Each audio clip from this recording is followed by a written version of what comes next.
welcome to the FIEC podcast Independence. My name's Phil Topham, Executive Director of the FIEC, and we're doing our weekly, or fortnightly I should say, news roundup. And with me is John Stevens, our National Director. Hello, John. Morning, Phil. Great to see you. And Head of National Ministries, Adrian Reynolds. Fresh from a trip to Bristol, which we'll talk about a bit later on. That's right, although I'm wearing my North Macedonian socks. In celebration of last night's wonderful event where the Italians were not. With football logic, doesn't that mean that the North Macedonians would beat England probably on penalties? Exactly. Yeah, that's exactly how it works. Because Italy beat us in Europe, North Macedonia. Absolutely. That's exactly how football logic works. Well, there we are. Very good. Well, welcome to you both. Thank you. To see you. Brothers, I want to start by talking about Ukraine. We're going to try and cover off a few topics and perhaps zip through them a bit more quickly this week. But we're a month into this war now.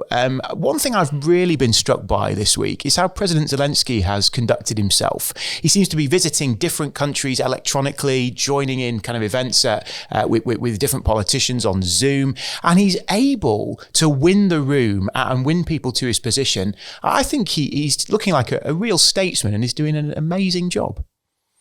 I think that's completely right, and people have been somewhat surprised because, President Zelensky, in a sense, was almost seen as being a joke president. He'd got the job having been a comedian, having been in a television program in which he was pretending to be the president and accidentally became the president. Here he finds himself in this role, and I think he has conducted himself remarkably in terms of galvanizing his people and speaking to the world, gaining a huge amount of support for the Ukrainian forces. And technology has enabled him to do that. And we shouldn't forget that he's also been under immense pressure with the Russians seeking to assassinate him, sending in troops and their mercenaries.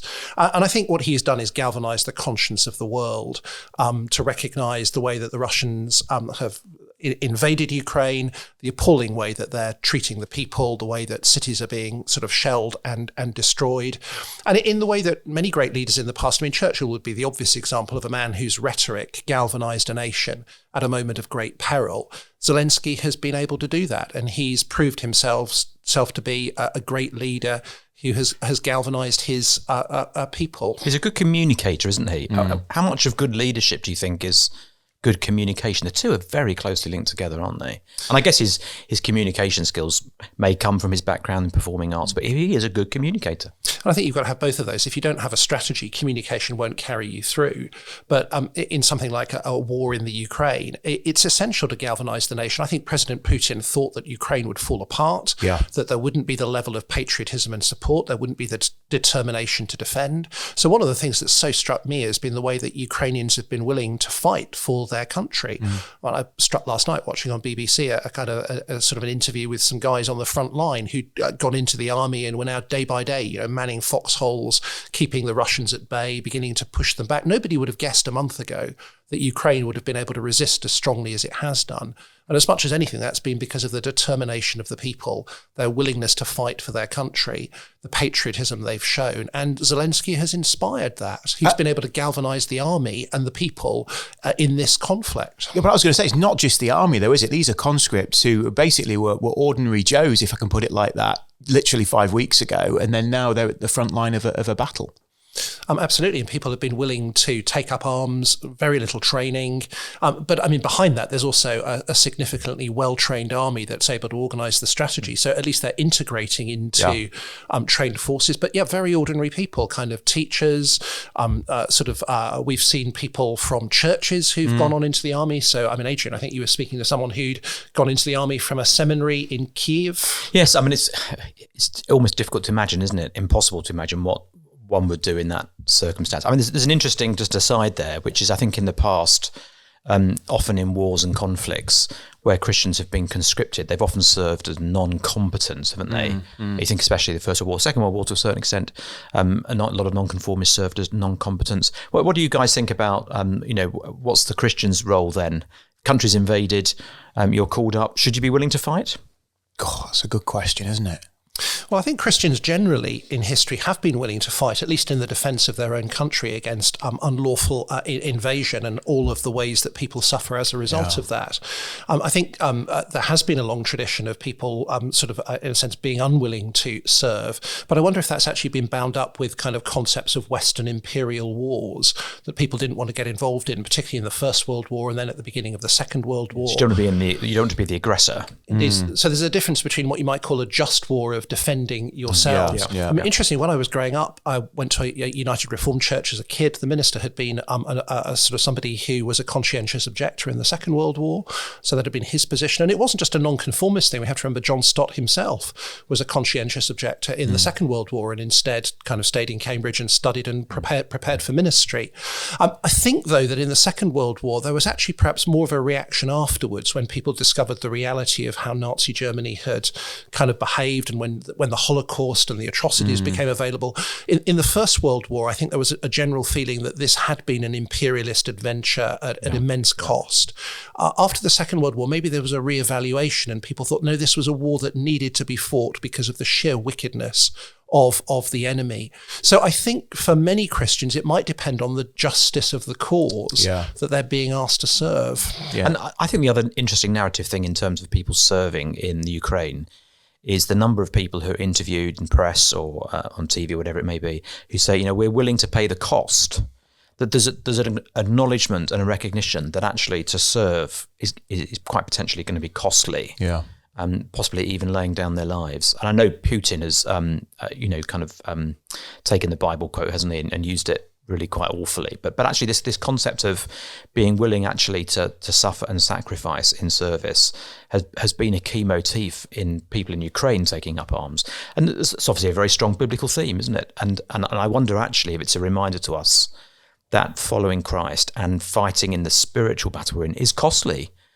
We need to call people to take up their cross daily. And I don't think as Western evangelicals we've been great at that. We tell everyone all the benefits of being a Christian without saying there is a cost to following Christ. And there is a cost to following in the way of the man who was crucified. It follows on from my hobby horse, which I mentioned when I was preaching on Sunday, which is... We functionally live, I think, as Christians sometimes as if the resurrection isn't really a reality for us as believers. So actually we live like this life is all that there is. And therefore we don't have a realism about the life that's to come. So therefore that affects the way that we live now. So we're not prepared to take risks because we don't believe the truth of the resurrection. And when we do believe the truth of the resurrection, we're actually inherently more risk-taking for the Lord in this life because we recognise this life is not all there is. One of the things that has come out of the kind of Ukraine story this week is the government has been quick to say prices are rising because of the war in Ukraine.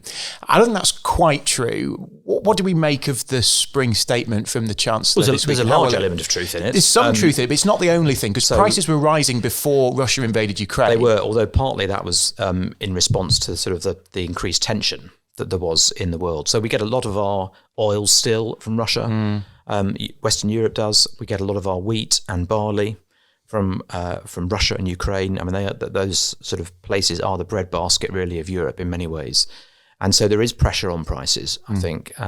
So there are other factors involved, but they are significant factors. Whether it's the entirety of the story, I think, is debatable. But they are large factors. So there was some rhetoric after the Chancellor's statement. I think it was Ken Clark that said he summed up the Chancellor's spring statement like this. He said the Chancellor's basically saying, "I'll buy you a pint if you give me the money and keep the change," which I thought was a little bit harsh, but it did make for a nice kind of sound bite. Has he gone far enough, John, in terms of helping people with the cost of living crisis? Well, I think the reality is that, I mean, it's a complex situation at the moment. We have known that kind of government has had to raise more revenue. The costs of the pandemic and all that's been done in that time have to be met at one level. We have pressure in society, an ageing population with increasing health needs. So some of the tax rises that were kind of built into this spring statement had been announced in advance and were part of a desire to sort of correct a long-term shortfall of funding. So as a nation, we've had this fundamental problem of wanting to live beyond our means for a long period of time. Government always wants to do a lot and people don't want to pay taxes for it. And that's a fundamental dilemma. And that's all being compounded by rising prices, which are partly a result of the recovery coming out of COVID around the world, but also exacerbated by what's happening in Ukraine. So there's no doubt that these factors, which aren't totally in government's control, will significantly affect individuals' lives. And I think most people sort of see government as having done relatively little to help people, particularly on lower incomes, to be able to cope with what will be very significant increases in, for example, energy costs. And they've continued to add tax rises on top of them. So I think there has been pretty significant criticism of the level of help given. And the reality is everybody is going to have a squeeze on their income as a result of what is happening. But there will be some people who are affected by that because it will have real impact on their ability to provide for themselves. I suspect, for example, that churches will find that food banks will become even more necessary to care for people who are not able to make ends meet. And it does seem slightly ironic that government was able to find very large amounts of money to smooth the problems of the kind of COVID period and hasn't found, in a sense, an ability to be able to what is probably smoothing a short or medium term issue here of hugely rising prices because of those other factors in the world economy. And then the Chancellor, you kind of begins to announce tax cuts in the future. So you wonder whether there's some measure of politics being played here of pain now and the prospect of cutting taxes before what will inevitably be the next election. Let's avoid politics. Yeah, but I think it's an interesting question. John mentioned food banks there. Adrian, what else can churches do? Well, I think the key thing for church leaders is to think about people in the church as individuals. I've said this before, and I think it's really important. Everybody's story will be slightly different. So people will be under pressure on prices. Everyone's going to struggle because the electricity and gas prices, for example, are going up. But each family unit, if you like, their ability to cope with that will be very different. And there is now, if inflation is going to hit 8%, there is going to be a world of difference from someone, say, who works in the private sector and is getting an 8% pay rise in the summer, from someone, for example, who works in a hospital where pay rises are limited to 1.5% or 2%, where they're taking real term cuts on already what's a low income. So I think we've got to be really careful as church leaders just to fight against generalising and thinking that everyone is in the same boat. There may be people in church who can give more.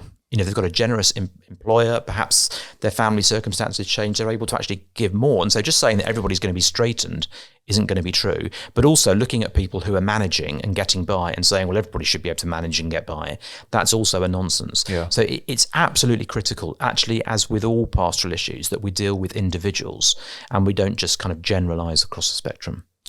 Do you think church giving will drop? We talked about this a couple of weeks ago. Is there an inevitability to that? Do church leaders need to think about that? I think church giving always lags anyway.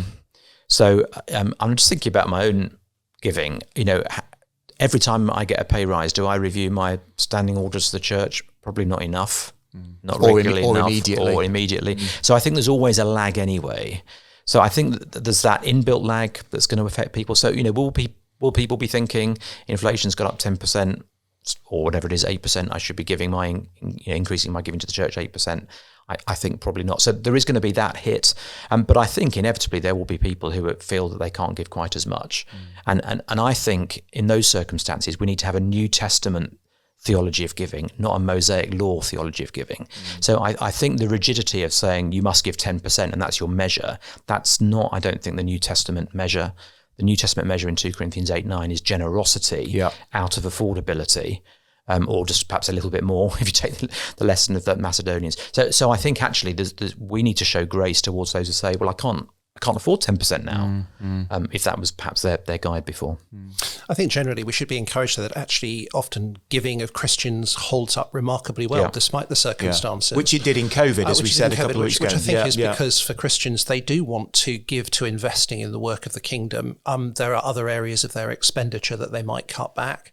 So as these kind of price rises kick in and people's kind of standard of living drops, it becomes a choice, doesn't it? Do you cut your giving or do you cut other things that you do that are discretionary expenditure that you might enjoy doing? And I think it is remarkable that Christians very often keep up their giving because they are really committed to Christ and the cause of the kingdom, and they're willing to give in that way. And I think I would expect that to be the case across churches, whilst there will be those for whom giving to the church is no longer kind of their top priority when they've got to provide for their own families. And actually, interestingly, in the New Testament, providing for your own family is a first call so that you don't have to be dependent on the church. So I think it's entirely right that if you're in a position where you can't afford food or basics or things like that because costs of living have gone up, actually, you in a sense put that first rather than you're giving to the church. But for the vast majority of people, they won't be in that situation. And I think also as leaders, we need to set an example. That's really important. Now, giving is one of those less visible things that we can set an example in. But giving isn't just about the money you transfer. It's about the way you give to yourself and pour yourself into the life of the church. We do need to set an example. We need to be just wary. One of the things that amused me this week was seeing Rishi Sunak filling up a car at Sainsbury's. I don't know if you saw the photo. It was a Kia Rio. It was a Kia Rio. It's not his. It belonged to one of the Sainsbury's supermarket workers. And he put £20.01 of petrol in because he couldn't quite stop in time. It's because it's too expensive. And he then went to the checkout and he didn't appear to know how to pay for it. So he was paying for petrol in someone else's car just for the photo opportunity. And it's just a reminder actually that it's possible to think you're setting an example for actually to be completely vacuous and empty. So we need to pray for good hearts, I think, as leaders, that we will have a spirit of generosity ourselves, which is not forced or, we're trying to impose it on others, but actually is a genuine generosity that springs from changed hearts. I think another element to that is that we need to also find ways as we lead our churches of making it very easy for people to make their needs known so that the church can meet them. Because one of the challenges is people might have need, but they're embarrassed to ask. So you've got to have clear ways in which people can kind of come to the church and actually talk about their real needs in a way that honours them. And you see actually a huge amount of energy in the New Testament going into that, whether it be the way that the early church fed widows within the church, or in kind of 1 Timothy, the way the church supported widows who had nobody else to support them. There were processes that made it very possible to kind of identify who had need and to meet that need, and to recognise that that's part of what the church community needs to be, fulfilling that vision that there should be no need amongst those who are God's people. Thank you. Lots to think about there. We said we didn't want to get into politics, but there is a political decision that's taken place this week, which probably has implications for Christians, particularly in Wales, as it already has in Scotland. Wales have brought in a smacking ban this week. So children, it's now illegal in Wales to smack your child. First of all, John, just give us an overview of what we think the Bible says about that and how this law impacts that. How long have you got? Well, yeah, the smacking ban has been introduced. Wales has become one of what are something like 68 countries around the world now that has banned any kind of physical chastisement of children. Scotland already had that sort of law introduced a few years ago. So it's part of a more kind of global trend to sort of prevent parents from disciplining their children in physical ways. I think when we look at the Bible certainly recognises physical discipline, both of children and adults, actually. Yep. In the Old Testament, most of the references that get quoted about physical discipline are actually about the physical discipline of adults, and very often are speaking about something far beyond smacking. They're talking about kind of the flogging of adults, the use of the rod. You read that in the book of kind of Proverbs. We read of Paul in his ministry. He's beaten with rods 39 times. I think he receives that sort of 5 times. So physical discipline was part and parcel of the kind of biblical worldview and the culture at that stage, not just of children, but also of kind of adults. The Bible, of course, teaches that parents have a responsibility to discipline their children, that discipline is necessary in order to restrain evil and train us to be sort of righteous and wise. So discipline, which inevitably is always going to be to some extent painful, whatever form that discipline takes, is an essential part of raising your children. I think the challenge for Christians is whether a particular form of discipline is required by the Bible. In other words, that you have to discipline in a particular way. So I'd be in favour of kind of limiting the state's restriction on its involvement in telling parents what they can and can't do in their parenting, although we all accept there are some limits to that. So it was already the case that many forms of physical disciplining that had been acceptable even only 30 or 40 years ago would clearly now lead to kind of criminal conviction. So government does limit what we can do as parents. It requires us to have our children to be educated. We all want the state to step in if children are being actually abused in the home. So an absolute principle that says the state shouldn't be concerned with how you bring up your children is not one that in practice people share. But where you've got something like this that is not required, the challenge for Christians then becomes, if this is something we want to choose to do, but the state says we shouldn't, do we have a right to disobey what the law says? So that's where it cashes out, isn't it, for us? Yeah. So what would you recommend for Christians to, in Wales particularly at this moment where they're getting used to this new law? What's the recommendation would you suggest?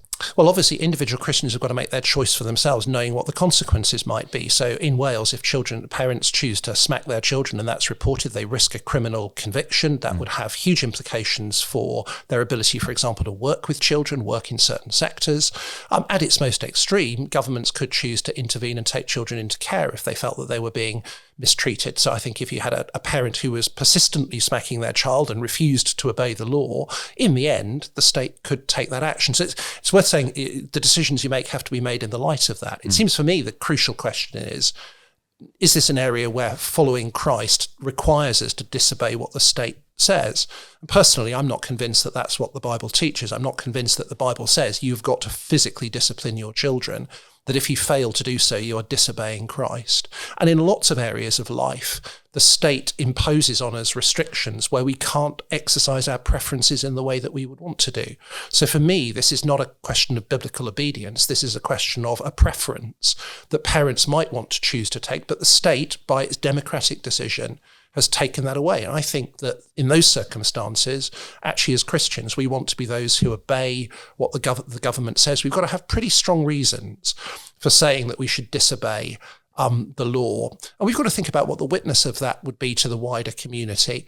At one level, this is not a hill I want to die on as a Christian. It's not the thing I want to be known to be sort of standing for. Again, because I don't think biblically, it is something that is required of parents in their disciplining of children. John, if only you'd written one of your famously brief and concise blog posts on this subject. Maybe even a decade ago, almost. We could put a link to it on the bottom of the podcast. Oh, there is one. Actually, I did write on that because the issue was raised, and actually it was part of a discussion with John Piper and others about what they were doing. Interestingly, 9 years ago when I wrote that, John Piper was saying, actually you'd have to disobey the state and smack your children. The Americans often have a much stronger view of smacking as essential to child rearing.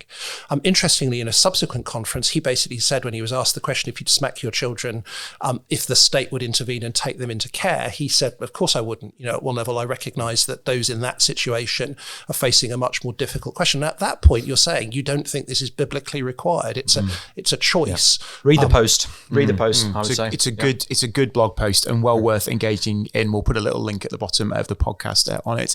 I wonder if I can ask you, gentlemen, where we are at in the cultural moment when it comes to matters relating to the transgender community. So there's been a lot in the press this week about Leah Thomas, a transgender woman who's won a college swimming tournament in the States. Lots been said about that. Without getting into confusion with politicians not really wanting to nail down exactly what they believe about biology. I don't really want to get into that necessarily, but I do want to ask the question, where are we at in the cultural moment? Because if you read a lot of the social media, a lot of the press, transgender's a done deal. Is that necessarily the case? Well, I think we were talking about this earlier, weren't we? I think what we're beginning to discover is that our tendency as Christians is to look at the world in very black and white terms, either with us or against us. And if they're against us, they must all agree with this or must all agree with that. And I think we're beginning to see that actually the liberal secular world is more fragmented, isn't it, John, than actually sometimes we perceive it to be. I think that's right. And you're beginning to see a fracturing in some of the campaigning groups. So, for example, the idea that kind of the LGBTQI group is all one lobby that holds the same view and is simply pushing a kind of a progressive agenda that is universally shared. That's obviously not the case. And I think we've seen, for example, sort of feminists arguing against transgender ideology. Now we're beginning to see famously Matthew Parris, who was there at the beginning of the setting up of Stonewall Times, journalist, homosexual campaigner, was withdrawn from Stonewall and actually disagreeing with some of their policies now. I mean, as I see it, it's rather like this. It seems to me that we've sort of since the 1960s, the liberal progressive agenda has been advancing. In many ways, it's won culturally. It is now the dominant sort of force. They are the masters now. Virtually every political party would support the broad liberal progressive sort of agenda. And now they're beginning to struggle with the reality of governing, where you suddenly discover that having been a campaigning organisation where you're all united in this desire to overthrow the established order, you've suddenly got to decide what are you going to put in its place. What is the new order? And we've kind of moved from what you might call deconstruction, which is dead easy, because you just simply kind of point out the flaws of what's already there, to the process of reconstruction. And it seems to me it's not unlike actually the situation in the English Civil War, where after the parliamentarians won... I'm glad we've got the English Civil War in. Yeah, that's what we were aiming for at the beginning of the pod. After the parliamentarians won and beheaded the king, what you then ended up with was actually they had to govern. And people began to split apart into smaller groups. Infighting took over. It was incredibly difficult to establish any kind of consensus. And I think we just see perhaps the beginnings of that with the liberal progressive kind of agenda. I mean, we've seen it in sport. Seb Coe this week has highlighted the fact that kind of if you don't take account of biology, in the end, women's sport is going to be undermined. So there's a growing awareness of some of the implications.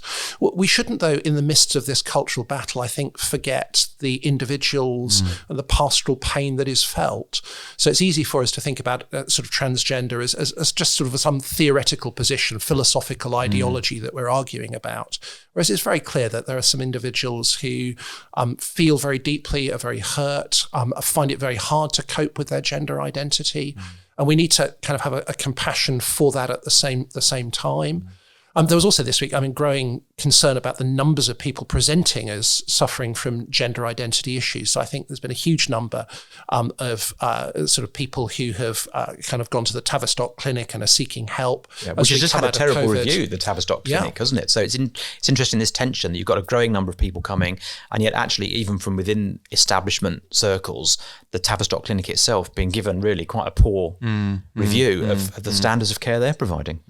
But I think that sort of more and more people struggling with gender identity. Yeah. To what extent is that caused by the ideology and what's online and what people are saying? And so there's also concern being raised about how people are being influenced into sort of genderism.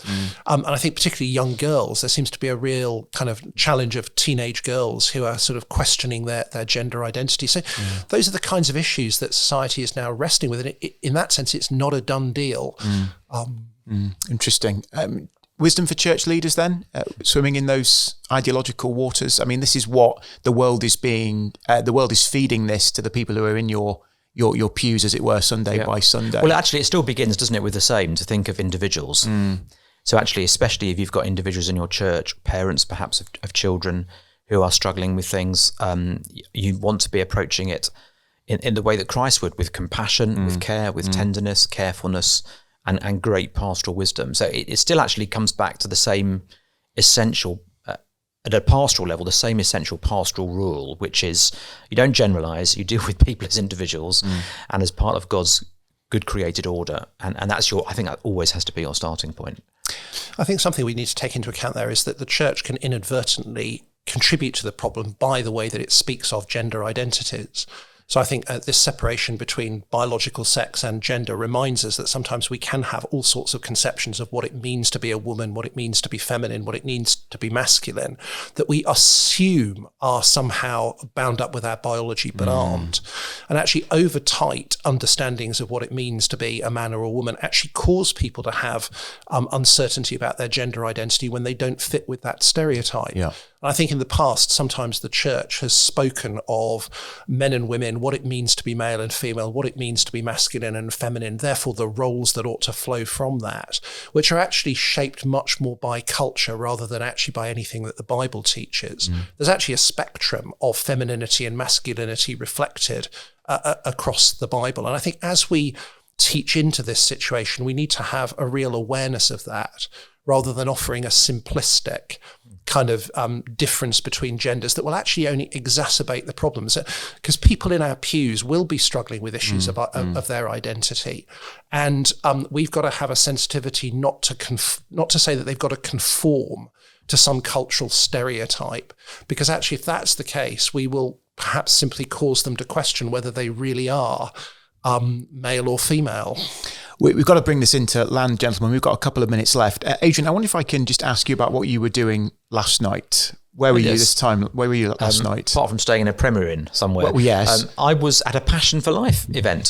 First one that I've been at in Bristol, which is put on by a church in Bristol on the subject of sleep. Really, really good event, actually. Interesting event. They put it on because they have a woman in their church who is a sleep practitioner, a sleep consultant, works part-time for the NHS, part-time privately, just helping actually parents with young children when the children can't sleep. And so they looked at, as they were planning for Passion for Life, they looked at the resources they had in the church. They looked at the expertise they had in the church. They said, well, we've got this woman. Let's make use of her. And so they put on an event about sleep. She did a presentation about sleep, answers lots of questions that people had. And then I did a 15-minute talk at the end about the Bible's view of sleep. What does God think about sleep, based on the book I wrote 10 years ago. And I thought it was a really good event. Maybe 45, 50 people there, lots of guests who've been brought along, because actually it's a good hook. It's a good grab. People are thinking, I do struggle with sleep. I want to hear a little bit more about that. So it was a kind of entry-level event at the beginning of their Passion for Life process, but a really encouraging time. And I just thought the interesting point is they looked at who they had in their church and they said, let's use what the Lord has given us. Yeah.